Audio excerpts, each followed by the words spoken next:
जय हिंद दोस्तों। पिछले वीडियो में हमने चंद की परिभाषा और मात्रा लगाने के नियम सीखे थे।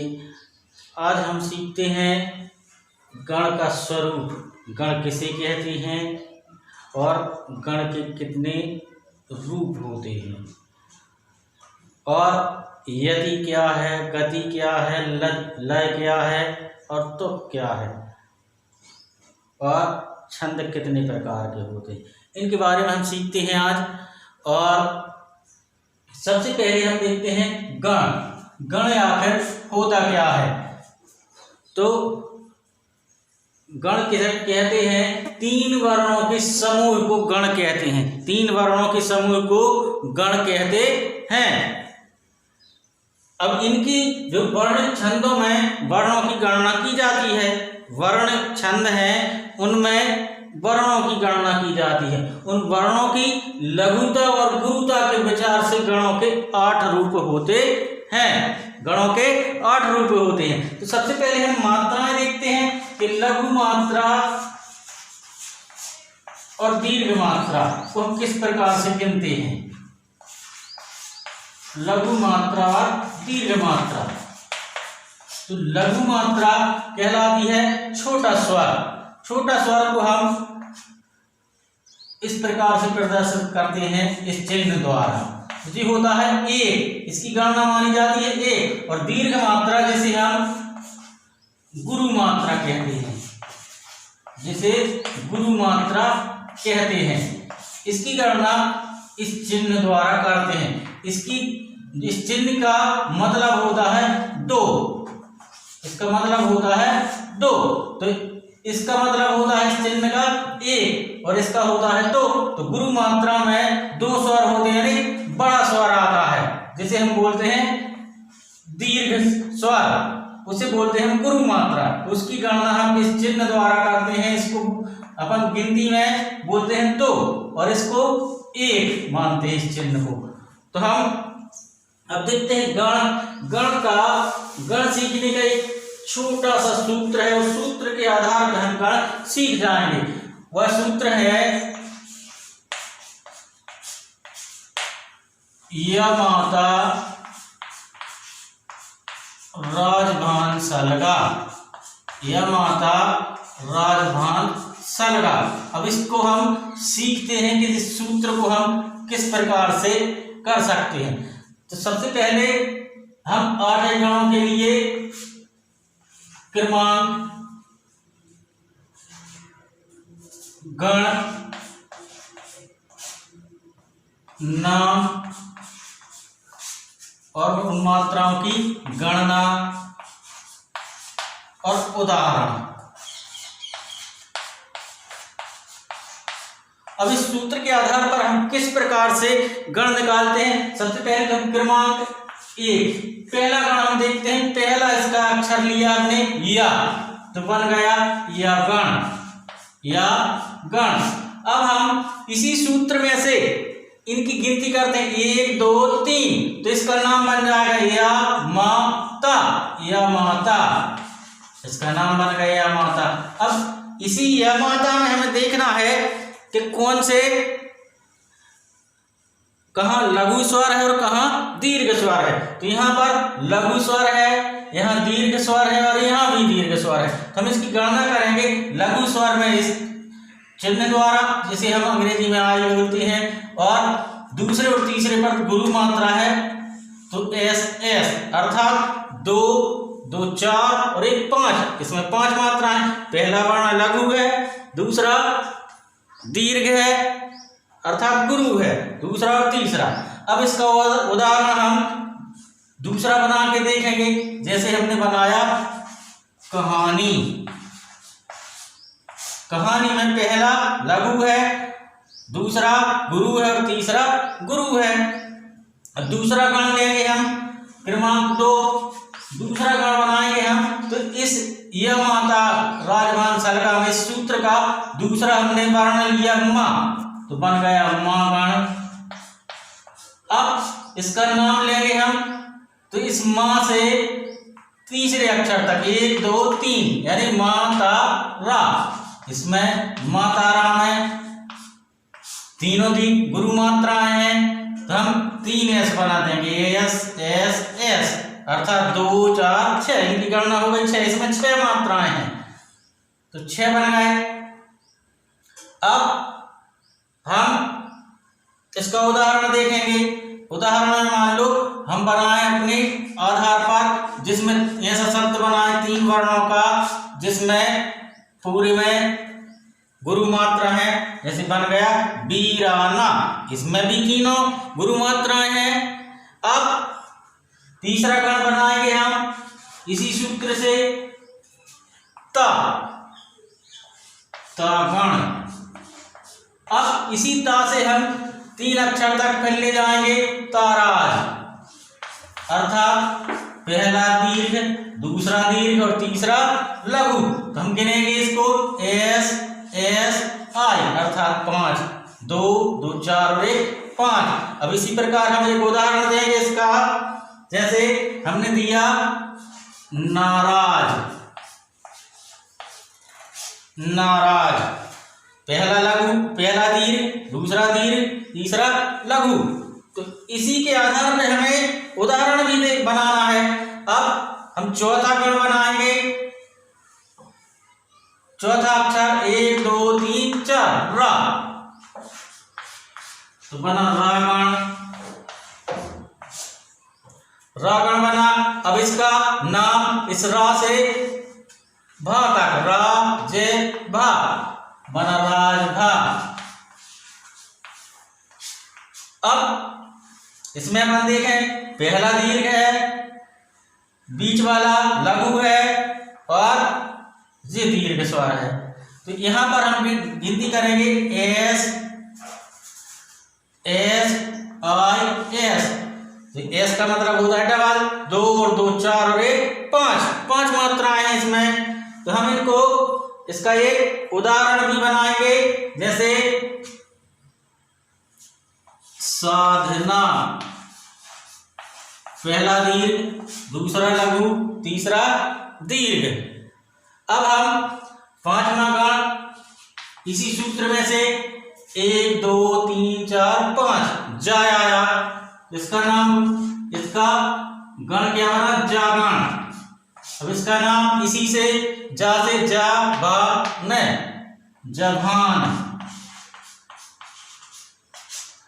अर्थात 3 वर्णों का समूह।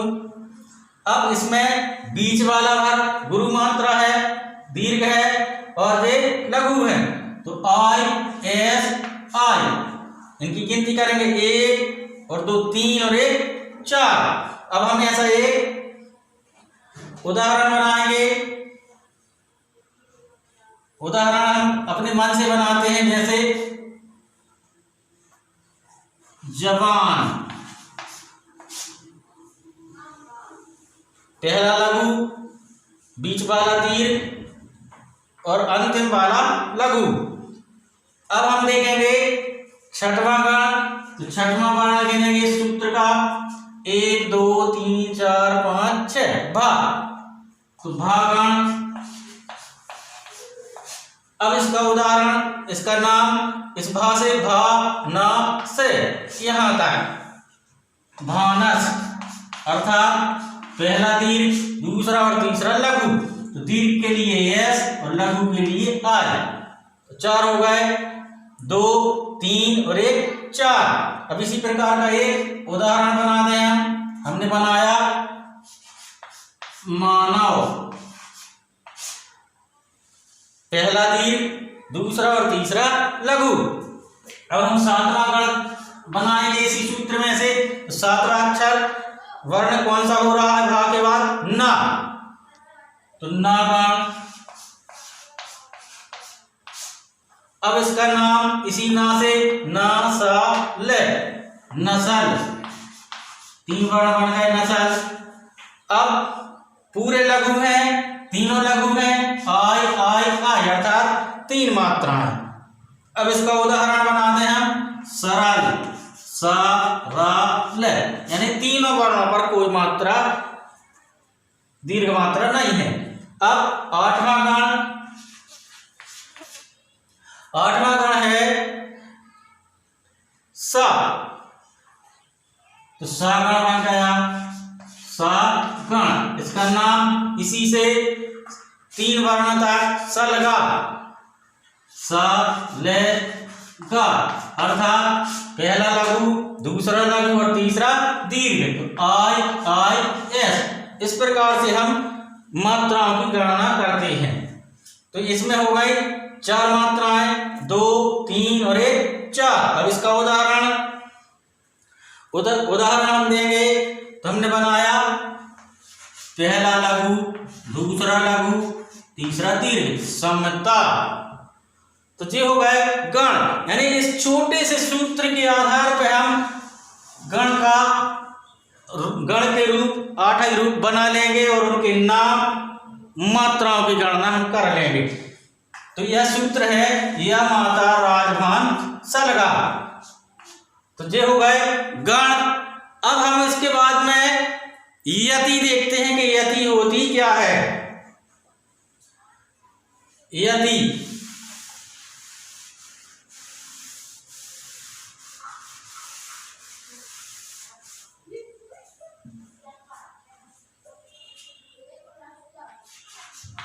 यति छंद को पढ़ते समय, छंद को पढ़ते समय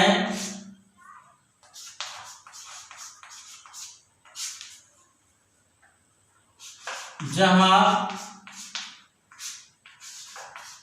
रुका जाता है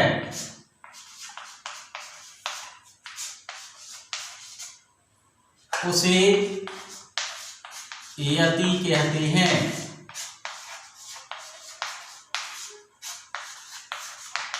अर्थात छंद के चरणों में पढ़ते समय जहां पर थोड़ा रोका जाता है उसे यति कहते हैं।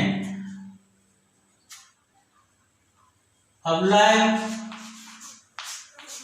छंद को पढ़ने की शैली को लय कहते हैं। छंद को पढ़ने की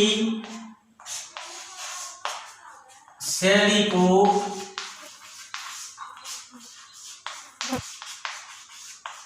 लय कहते हैं।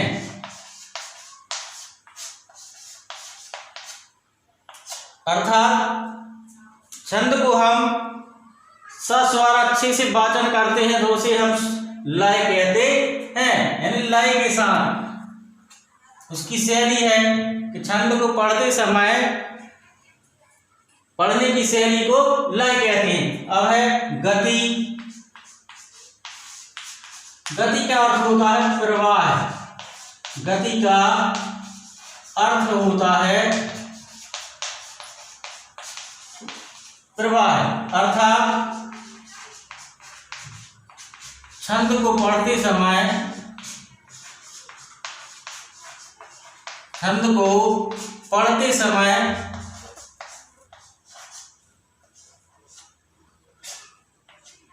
प्रवाह एक सा हो। छंद को पढ़ते समय प्रवाह एक सा हो।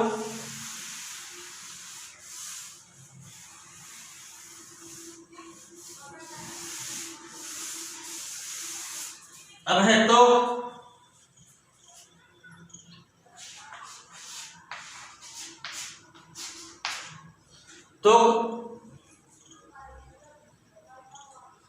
पद के चरणों के अंत में, पद के चरणों के अंत में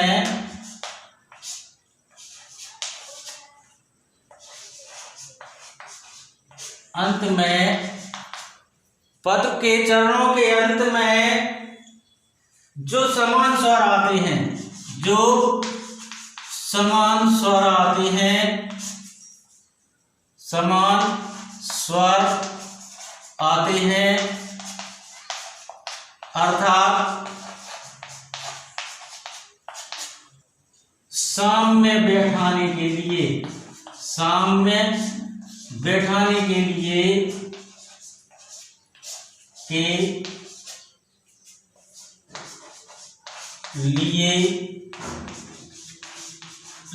जाते हैं।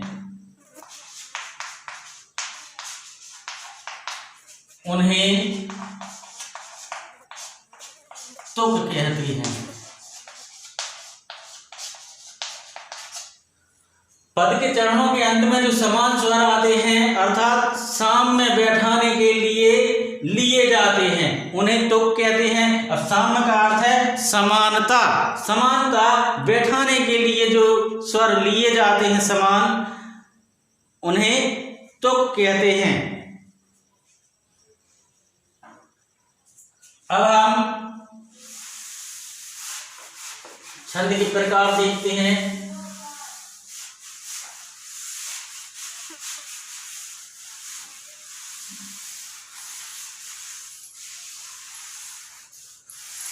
छंद के प्रकार।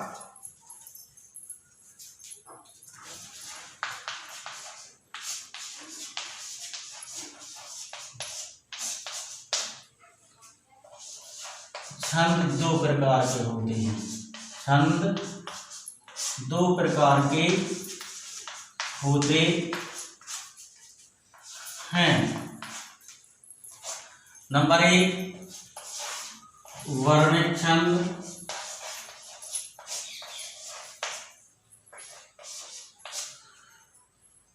नंबर 2 मात्रिक छंद।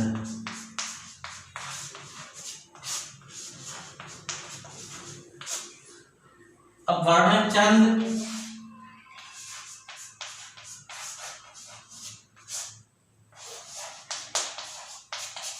जिन छंदों में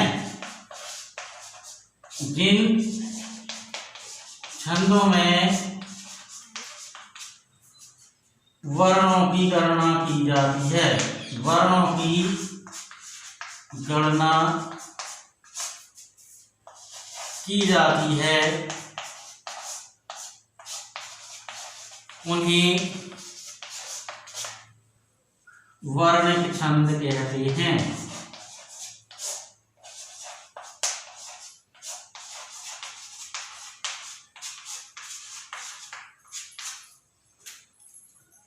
दूसरा मात्रिक छंद। मात्रिक छंद जिन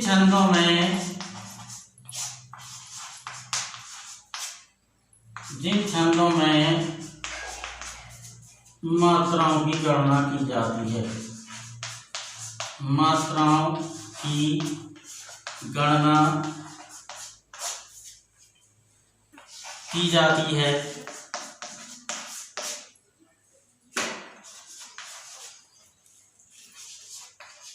उन्हें मात्रिक छंद कहते हैं।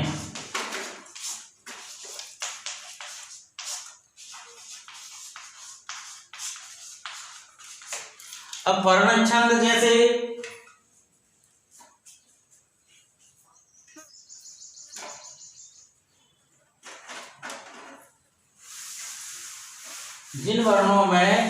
जिन छंदों में वर्णों की गणना की जाती है उन्हें वर्णित छंद कहते हैं। जैसे इंद्रवज्रा,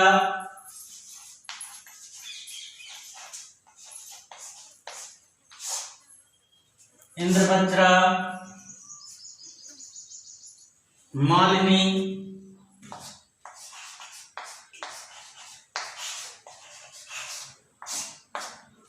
इंद्रवज्रा, मालिनी और शिखरणी आदि, इनके बारे में भी अपन सीखेंगे।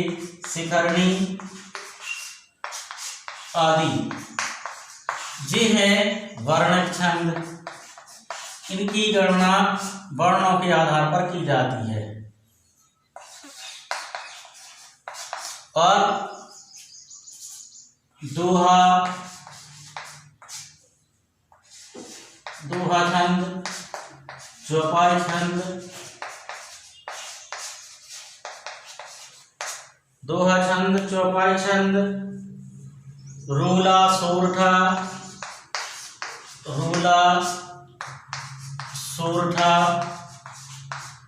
जी कहलाते हैं मात्रिक छंद।